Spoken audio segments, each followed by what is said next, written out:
welcome to Learn Biology, and we're discussing respiration, cellular respiration in depth. So there are two different types of respiration. We have aerobic and anaerobic respiration. We'll begin with aerobic respiration because, well, it is more complicated and because it produces the most ATP. So always remember the key thing here is that ATP is generated or used, but ATP is a big part of this. Now, aerobic respiration is split into 4 different steps. We have glycolysis, the transition step, which we'll discuss more in depth. We have the citric Krebs cycle, called citric cycle because citric acid is the first stable compound. And then we have the electron transport chain, also known as ETS. So, ETS. Alright, so let's begin.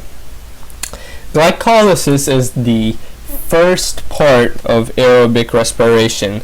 It is split into 10 reactions. So it is the first part of aerobic respiration, and its goal is to split glucose into 2 pyruvic acids. Remember that. Split glucose into 2 pyruvic acids. Now, pyruvic acid, why pyruvic acid? Well, pyruvic acid is a stable compound, a stable molecule, which makes it easier for our bodies to convert into energy. So that is why we're using pyruvic acid. And this glycolysis occurs in the cytoplasm. So the cytoplasm is, here we have a cell, and here's, the different organelles. The cytoplasm is the gel-like fluid, so that's the cytoplasm, and this has been discussed in other videos. Now, glycolysis generates 4 ATP. So 4 ATP. And remember, the whole goal of aerobic respiration is to split glucose at the end into ATP. ATP is the usable energy form for cells. So always keep in mind that the goal of cellular respiration is to split glucose into ATP. Now, glycolysis, the first part, generates 4 ATP. However, it uses 2 ATP also in the process of making other ATP. So, minus 2 ATP. So that gives us an overall net. So net ATP is 2 ATP net.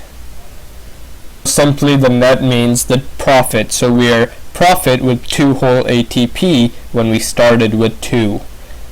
So now let's explain what glycolysis does. Well, glycolysis splits glucose into 2 pyruvic acids.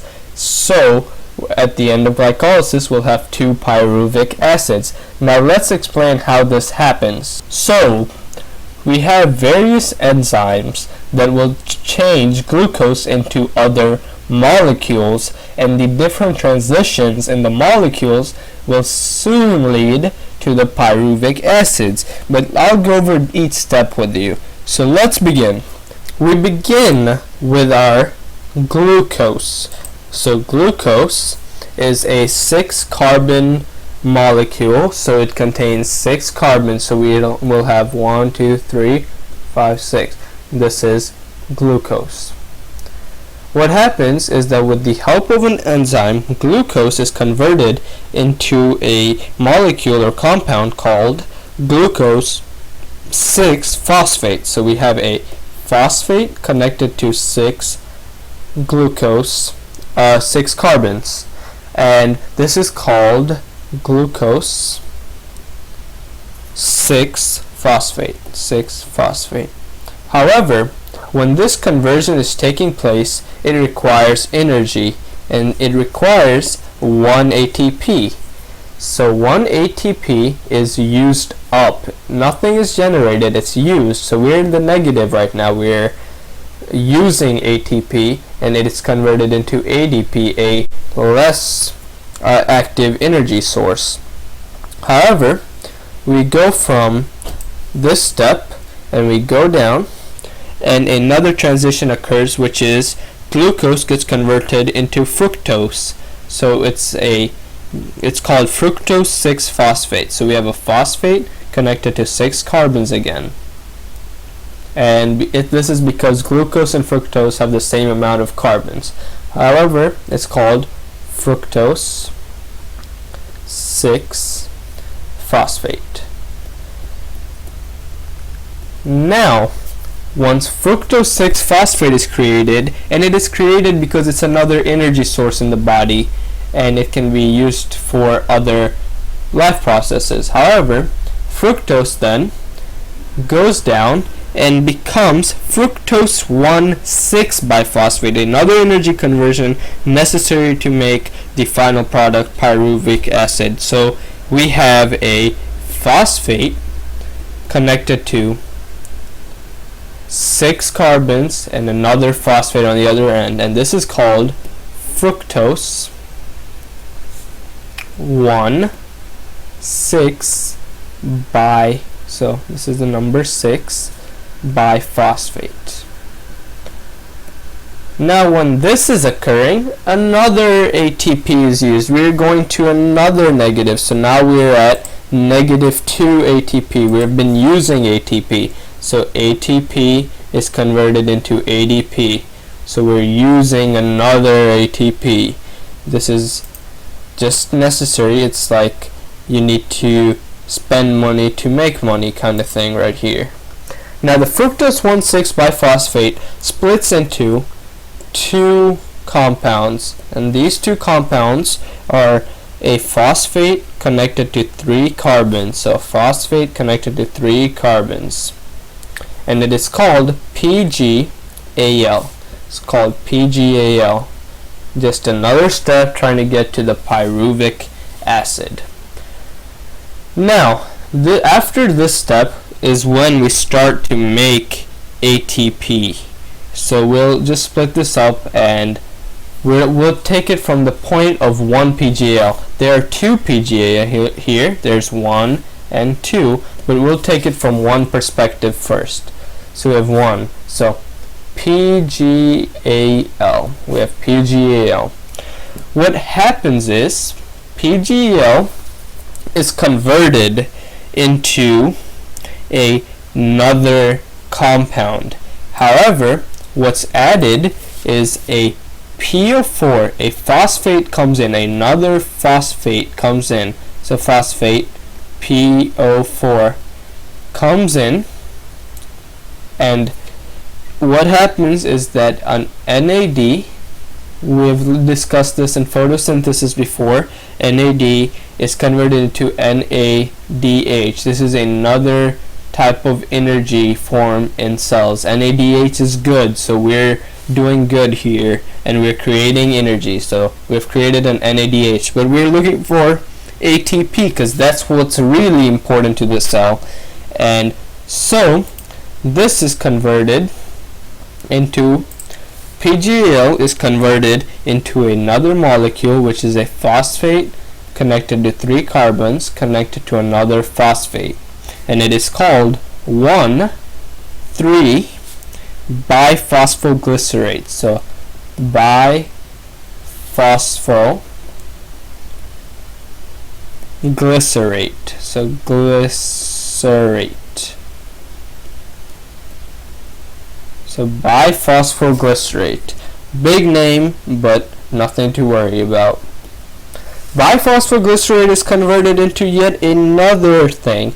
The phosphate, it has 3 carbons and 1 phosphate, and it is called 3-phosphoglycerate. So phosphoglycerate, meaning 3 carbons connected to 1 phosphate. So 3-phosphoglycerate. And this phosphate that is lost, we see a phosphate here, and So we see a phosphate here, but we don't see one here, is because it is lost to make an ATP. So here we'll have it in green. This is good. So an ADP is converted into ATP. So we've made our first ATP in this reaction. So this is good. But remember that this is only from the perspective of one PGAL, and there are two, so we've actually made 2 ATP so far. So this is times 2. We'll write that down, times 2. So here 2 NADH are made, 2 phosphates are put in, and each of this, so times 2. Remember that, times 2. Now we go from the 3-phosphoglycerate down to another type of molecule, and this molecule is a phosphate connected to 3 carbons, but the phosphate is connected to the middle carbon, and it is called 2-phosphoglycerate. And I'm trying to shorten this down because I know the video is getting long, but it's 2-phosphoglycerate. 2-phosphoglycerate goes down to another type of compound in which it is connected to the 3rd carbon, and it's a P right here, phosphate, and this is called PEP. So PEP. PEP is in the final step, and before we go on, here H2O is released right here between 2-phosphoglycerate to PEP. A glucose is a water is released, so out H2O, and remember times 2. So water is released. Now we go from PEP to our final thing, which is pyruvic acid. We have finally made it to our pyruvic acid. So we finally made it to what we've been looking for. So we have made it. And this ends on a good note. So we make the pyruvic acid, and at the same time another ATP is generated. So ADP goes to ATP, and that's our second creation, times 2, so 4 ATP. So real quick, let's go over what we've made so far. So the products here that we've made are 2 pyruvates, also known as pyruvic acid. So 2 pyruvates, we've reached our goal. Then we made 4 ATP, lost 2 ATP, so we yield 2 plus ATP, so 2 ATP. And in addition, we've made NADH. We've made 2 NADH. So that is glycolysis, and next time we'll go on with the rest of the steps. Thank you for watching Learn Biology, and we'll see you next time.